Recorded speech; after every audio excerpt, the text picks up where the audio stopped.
Okay, this is a game me against AI Expert level 6, and I really like this chess set. It's just like the one I played with when I was a kid. I think we still occasionally play with. No, I don't play. I play mostly on the video games. It's a really nice chess set on here, and that's why I like to choose it. Off to a fast start here. I've got some pieces in place there. I end up putting the bishop, trading the bishop for the knight there on f6. Yeah, pretty much developing. Try not to get overexposed. I think I elected. Yeah, I like to play queen d2 there. And yeah, just trying to develop the pieces. I think what has become apparent after my trade early on is that I would like to, given this AI Expert level 6, I'm trying to play down to an end game where I can, still have my knights in play. If there's a lot of pawns left, or knights are more advantageous than bishops. Obviously, if it's more open, then you want to use your bishops and stuff, or want to have bishops available where you can do more damage and stuff with them. Yeah, so I decided just to move a pawn there. Okay. That's a bit of a problem. It's kind of wrecking my pawn structure. It doesn't totally destroy it. What I'm worried about is the queen on d6, and of course the bishop on b4. It kind of presents a little bit of a problem. I decide to address that head on, and black decides to basically trade, because they were in a tough spot. They decided to trade and put a check here, and as long as I can get out of check, I should be okay. There's another check there. I do have a knight protecting me there. Now, what I'm trying to do now that black backed away from that is get my king out of that open space where it's protected, or it has pieces in front of it and potential flight squares for defenders. I'm also simultaneously trying to attack from the right side. I'm thinking of a combination of a pawn storm, potentially with a knight. I don't know if that's going to work because I don't have strength in numbers. I'm actually behind in numbers. But I'm going to see if I can push my luck there. Looks like I'm going to check. Okay, back to d1 there. Alright, that's more concerning is the knight. I'd like to get rid of that thing. What I elect to do right here is basically I like to try to go for a trade where I'm going to put the queen to c1 and black elects to take the trade. I normally don't like to get my big pieces because that takes away what we can do. But in this situation, I think it was necessary. Maybe it wasn't. No, there we go. We're going to push forward with the pawns. Okay, push forward with the pawns there. And, alright, I'm in check. Okay, I'm just going to take with that pawn right there. Now, my left side's open up, the ABC files. I'm debating what to do there.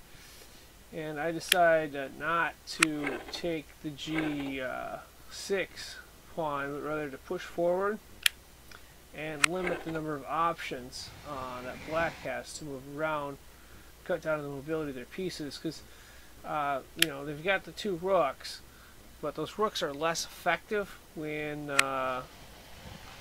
there's not a lot of space to use them.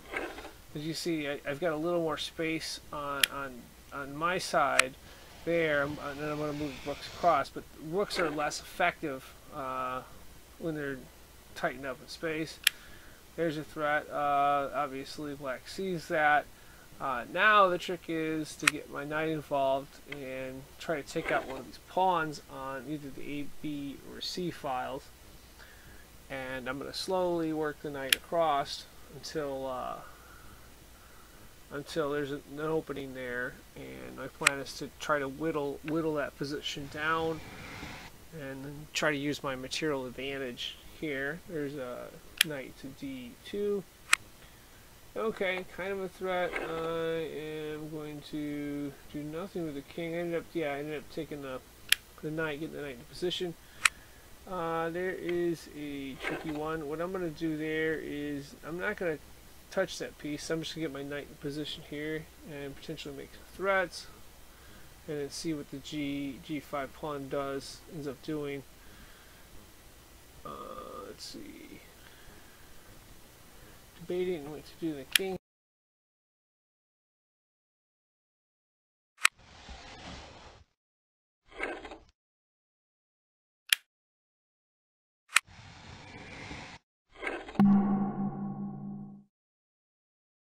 Debating what to do to the king here. Okay. So, what I like to do on that move there is capture with pawn to f4. And then now I've got pressure, and we're going to trade off rooks here, getting to the endgame we want. This one I debated a little bit because black basically wants to move the pawn to a certain spot. I debated for a little while whether or not to take that piece there, and ended up deciding to ended up taking it there and just get it down to the end game where I have the material advantage and I got the knight. And yeah, so I got the knight in position. Now it's just a matter of I've pretty much got the board kind of canceled, or most of the pieces spots blocked. Now it's just a matter of whittling black's position down here, and I've got my king to move. Okay, there we have it. Check. And yeah, my strategy pretty much here is just going to be to whittle them down and then get a queen and go for the checkmate, and also try to avoid. One of the things you got to watch out for in a game like this, where black cannot move any pieces other than the king, is you don't want to lose in a stalemate. There's a lot of ways that black can be creative in getting a stalemate here, and that's something that if you're in a game like this you need to watch out for, because it's no fun to pretty much outplay them or get them a huge material advantage and then end up tying and end up having to draw in a stalemate. It just isn't. It feels like all your work was in vain. So yeah, I'm just slowly whittling down the position here, and making move after move. So you're gonna move that pawn forward to f4. Okay, moving forward there. Okay, we got another piece. Gonna narrow it down. Let's play the knight back. That represents a threat, and we're just gonna. We can move the king pretty much wherever we want. Well, you gotta be careful. All right, now for the original idea, and that is to push. And I'm gonna use the knight as some leverage here. I'm gonna push these pieces, the pawns forward, and go for the closeout here. The only thing I gotta watch out for, like I've said earlier, is the stalemate. Make sure I have enough moves, and make sure that the king has moves available if they're not in check. So king has moves available. I'm gonna go forward here.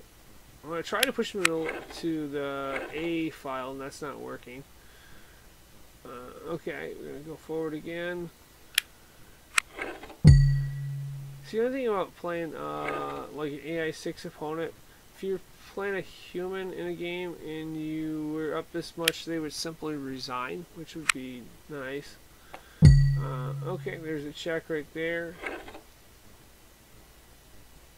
Alright, now's the tricky part. Let's see. The tricky part's coming up. I'm going to put pawn to d6, check. Okay, let's see. What do they not have? That square. Okay, that one square. So I cannot get a queen on this one, or that will be a stalemate.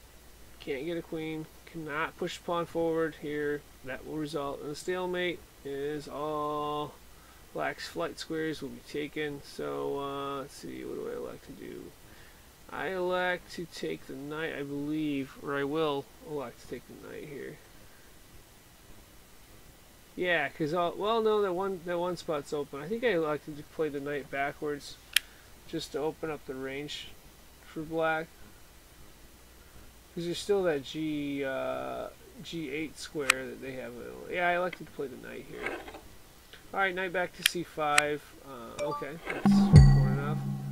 Promotional piece, queen, check, and the rest is pretty much just. It's another check, protected. And this is going to be checkmate right here. Queen G7 checkmate, and that's pretty much